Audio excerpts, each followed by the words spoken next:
That was just trying to get to the ashram. From that point onwards, it was leaving the coast pretty much and heading into the jungle. This ashram is called Sivananda Vedanta Ashram, and it's right in the jungle in Kerala. So we headed in there. We had almost no problems with the engine getting there. It was twisty and turny, it was lovely actually. And then we arrived at the ashram. On arriving at the ashram, there's these big stone steps and these big gates to get in that you have to ring a number to try and get in. So it's a little bit like a beautiful looking fortress.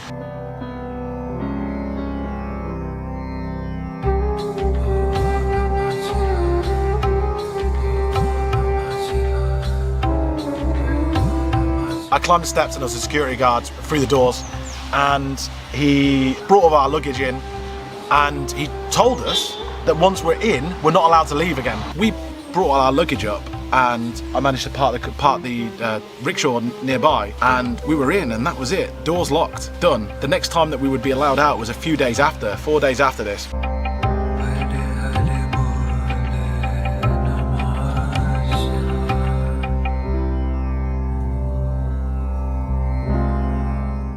An ashram is basically like a place where people go to do yoga, but yoga's obviously not just stretching, it's meditating and chanting and all the rest of it.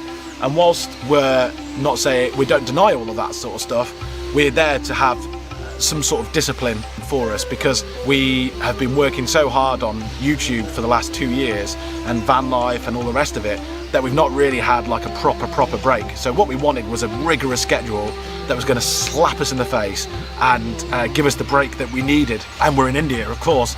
And also, this is the reality of India. Many people who come to India come for this sort of experience. And because this is a English-speaking ashram, it attracts obviously English-speaking Indian people, but also people from all over the world. So everyone comes here to have a very strict form of yoga taught to them.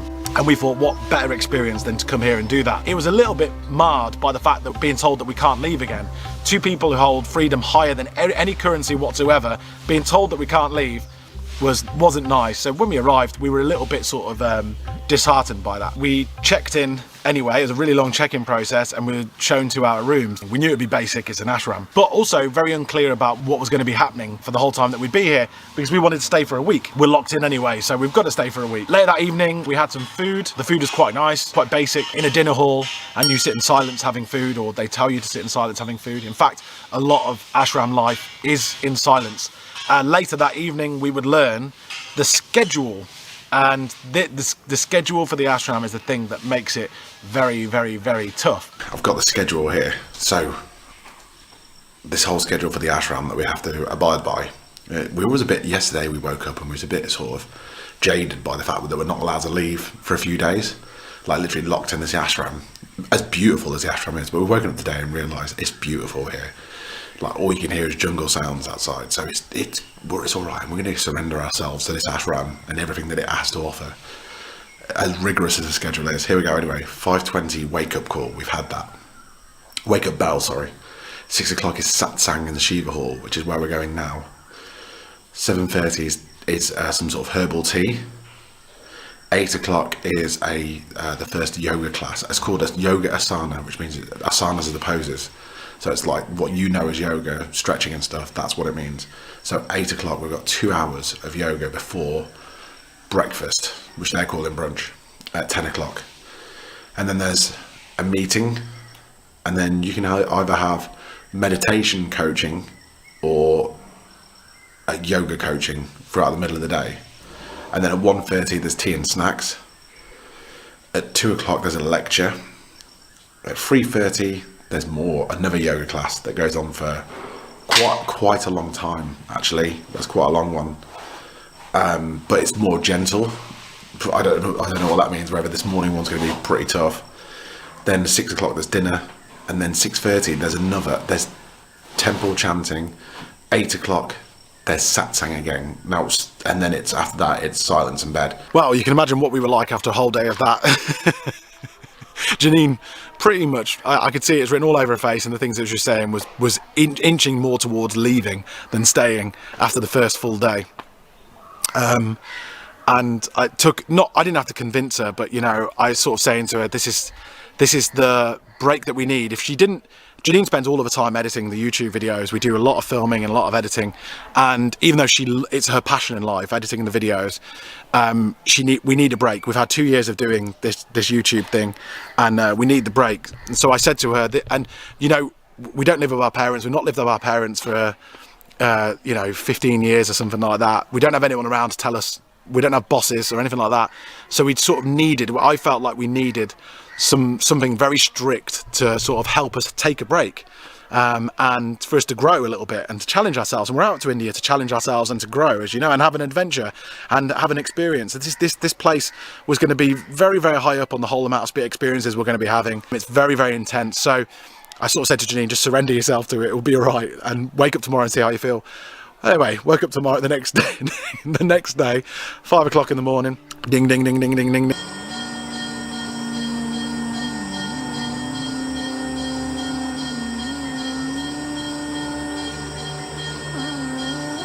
And Janine and myself as well were aching quite a bit. Rock hard beds, paper thin pillows.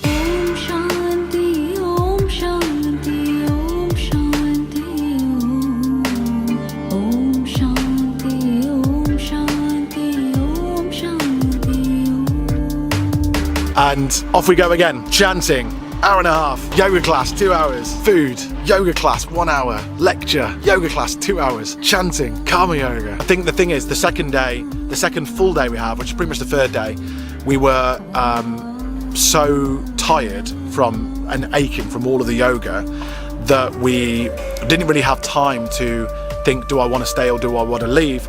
We just went to bed. I actually ran to bed from that chanting in the evening. I was so tired. I thought I was going to be ill if I didn't get in bed soon. So I sort of we ran to bed and we slept from like 9:30 till 5 the next day. So good amount of time. The reason why I'm saying to this, we've got a couple of days in now, 2 or 3 days in, and just wanted to show you the truth of what it's like in these ashrams. You know, it's not easy. It's very, very tough. We wanted to stay for a whole week. We're only 3 days in and we're struggling, and it is tough. But something happened. Something very, very interesting happened after that. Those first 3-4 days. We woke up in the morning and we started getting used to it a little bit.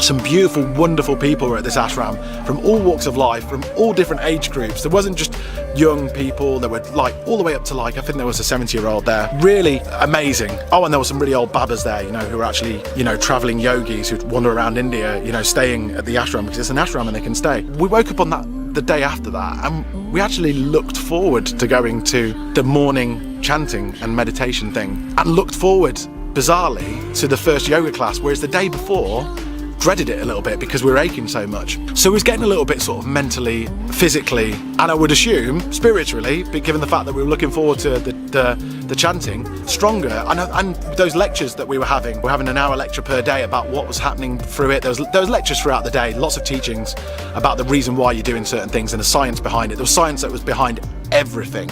Absolutely everything, you know, tens of thousands years old science. It's really interesting, and you start enjoying it. Honestly, we started enjoying it. We started getting good at yoga in such a short amount of time. The poses become a lot more easier. What was difficult at the start was becoming something that we could actually do, and because you could do it, you look forward to doing it. And we actually said to each other further on in the day, I feel pretty damn good. I remember saying, Janine clocked me and I clocked me, we said we were both thinking the same thing, and I said, it's Janine, I'm feeling really, really good. And she said, I was going to say the exact same thing to you.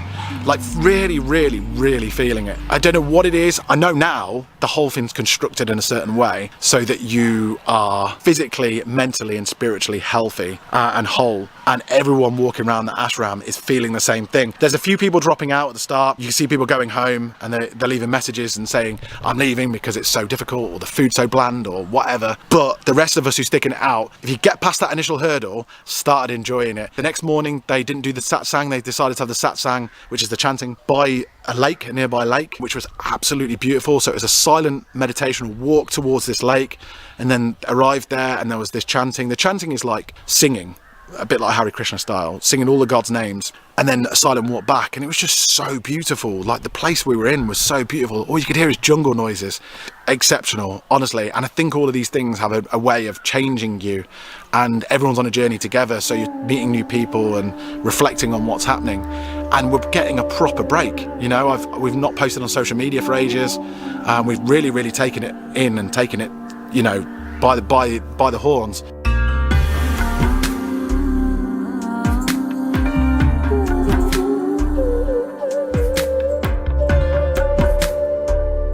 Anyway, skip forward to today, and we've just left the ashram after 1 week.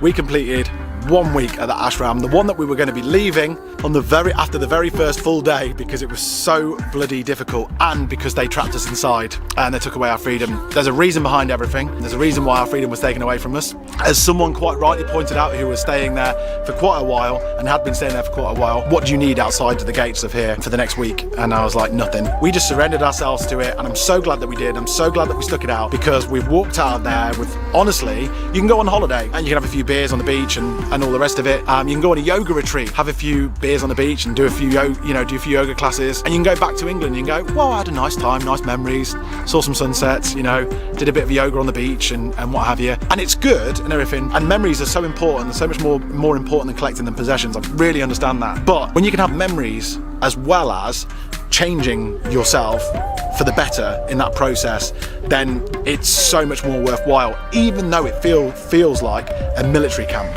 at the start. You know, why is there so many rules? Why are they asking us to be silent all the time? But it's a process, and they know that when you come out of that process, out the other end, you're going to feel better mentally, physically, and spiritually. And for that reason, I would say to you, and I'm so glad that we made this video to show you guys. It's totally different to what the videos we've been doing recently, and I apologise for that if you're after something. We're back on the road again next week. Next video is we're back on the road again.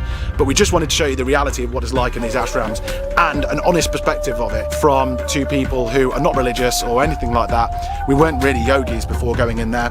Did a yoga class here and there, but now feel like a proper yogi, you know, doing 5 hours of yoga every day, living full days in an ashram for a week, set ourselves up with a practice that we hopefully we're going to continue, and just feel bloody brilliant. Lost a bit of weight, just feel good, just feel really good. Janine feels the same as well. She's over there chatting to some local by this beautiful lake next to the ashram. And I'll leave all of the links to the information to this place if you want to go in the description, and you can have a look at it yourself. I really do recommend it. Happy to answer any questions about it as well in comments if you want to.